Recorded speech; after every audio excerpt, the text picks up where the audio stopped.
Денес е ден посветен на светиот Јоаким Осоговски.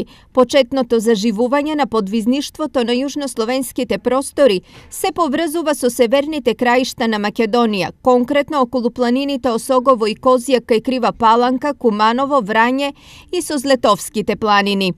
Тројца од четворицата духовни браќа имале судбинска врска со Осоговието. Свети Јован Рилски, Свети Гаврил Лесновски, а особено Свети Јоаким Осоговски, кој својот пустиножителски подвиг и подвизувачка мисија во името на Бога ги поврзал и ги остварил во Осоговието.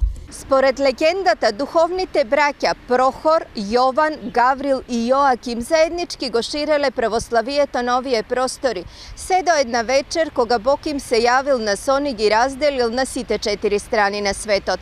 Така Прохор станал Пчински, Јован Рилски, Гаврил Лесновски, а Јоаким Осоговски. Денешниот ден собра илјадници верници во манастирот на Осоговските планини, но и во сите духовни светилишта на истокот. Цитијаќа. Убав е тежок празник. Се не се работи, а да се помолиме за здравје, за среќа и така да ни се децата, фамилијата здрави и живи. Голема прослава по повод празникот Јоаким Осоговски имаше и во виничкото село Јакимово, кое го носи името на светителот.